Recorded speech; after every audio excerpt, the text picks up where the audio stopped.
Ce n'est pas la première fois qu'une manifestation du genre est organisée à Bujumbura. Des centaines de Burundais sont descendus une fois de plus dans les rues de la capitale ce samedi pour protester contre un rapport de l'ONU précisant le nombre d'habitants forcés à fuir le pays à cause des violences. Dans ce document, les experts font état de la fuite de plusieurs centaines d'habitants à cause des violences qui secouent le pays depuis près de 2 ans. Des chiffres contestés par le régime de Pierre Nkurunziza. Il y a des fausses informations qui ont passé à la radio BBC, comme quoi au Burundi, il y a les Burundais qui sont en train de fuir le pays moyennant 500 personnes par jour et qu'à la fin de l'année, il y aura un demi-million de Burundais qui auraient fui le pays, ce qui est totalement faux. À part qu'il y a les changements climatiques, qu'évidemment, il y a dans certaines provinces et quelques communes où il y a quelques signes de la faim, mais le gouvernement est en train de tout faire avec les partenaires pour aider la population.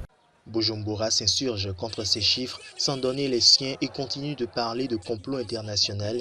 L'opposition, quant à elle, dénonce de grandes messes qui servent à faire pression sur la communauté internationale, mais aussi à distraire la population des problèmes que sont l'insécurité et la grande misère dans laquelle elle vit désormais. Ces derniers mois, les marches de protestation contre l'ONU et l'Union européenne se sont multipliées. La dernière en date remonte au 28 janvier 2017.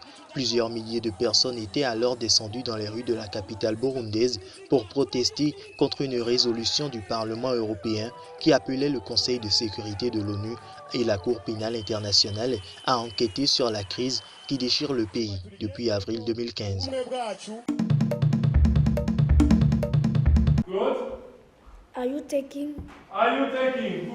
Il y a 3 ans, Claude ne parlait pas anglais. Ce réfugié de 12 ans, né en République démocratique du Congo, ne parlait que le français et le lingala quand il est arrivé en Afrique du Sud avec sa famille. Aujourd'hui, il est trilingue grâce à des cours gratuits qu'il prend tous les après-midi avec d'autres enfants migrants. Ici, j'apprends tout, l'anglais, j'apprends maths, toutes choses qu'il faut pour que quand je vais aller dans une autre école, pour que je puisse un peu m'en sortir. Ces enfants viennent de pays africains comme la République démocratique du Congo, le Burundi, le Zimbabwe ou encore l'Érythrée. Faute de papier ou de moyens financiers, ils sont exclus du système scolaire. Une école privée religieuse leur ouvre ses portes grâce au programme 3 to 6 ou de 3 à 6 en référence aux horaires des cours. Notre école est devenue multiraciale en 1976, pendant l'apartheid. Nous considérons que la situation des enfants réfugiés en Afrique du Sud est une nouvelle injustice sociale. Plus de 2 millions de migrants vivraient en Afrique du Sud. Une situation qui crée régulièrement des tensions xénophobes dans un pays où le chômage et les inégalités sont élevés. La plupart de ces enfants ont déjà dû faire face à des insultes, voire des agressions. Leurs professeurs connaissent bien le problème, étant eux-mêmes des réfugiés exclus du système classique. C'est un programme où nous pouvons donner le meilleur de nous en tant qu'étant réfugiés, parce que ce sont nos enfants. Je me sens vraiment fier de mettre quelque chose dans ces enfants qui sont réfugiés comme moi, pour leur futur. Tous les ans, un quart des élèves intègrent les écoles publiques. Un modèle qui a déjà inspiré une ancienne bénévole européenne. Elle a créé un programme similaire pour les enfants syriens en Allemagne.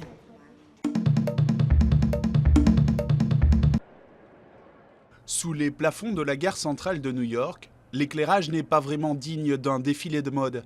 Mais en bon mannequin, Dior prend la pose pour mettre en valeur les créations de sa propriétaire.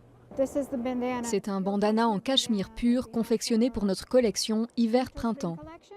Un bichon maltais qui joue les mannequins, même à New York, ce n'est pas banal. Plus étonnant encore, la trajectoire de sa propriétaire. Gori souhaite quitter son emploi de banquière à Wall Street pour se consacrer à temps plein aux vêtements pour chiens. Il faudra du temps pour m'établir dans cette industrie des animaux de compagnie. Je ne gagnerai peut-être pas de l'argent directement, mais l'important c'est de pouvoir montrer ce que je sais faire. À Brooklyn, Eric Stephen a lui franchi le pas. Il a quitté les gratte-ciel de Manhattan pour cet atelier. Cet ancien banquier de chez JP Morgan espère lui aussi imposer sa marque dans le monde de la mode. Sa spécialité, des jeans sur mesure.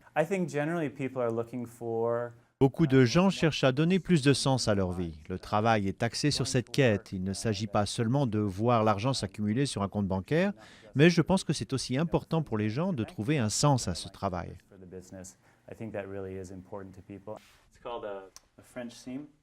Malgré un emploi du temps chargé, Eric et Gori ont suivi des cours du soir dans une école de mode. Un monde de différence, mais Eric a conservé certains réflexes de son ancien travail. La plus grande compétence que j'avais en tant que banquier d'investissement et que j'utilise encore aujourd'hui est certainement la persévérance. Chaque matin, je me lève, je me réjouis de ce que je fais, je n'ai pas de plan B, et donc je continue à avancer.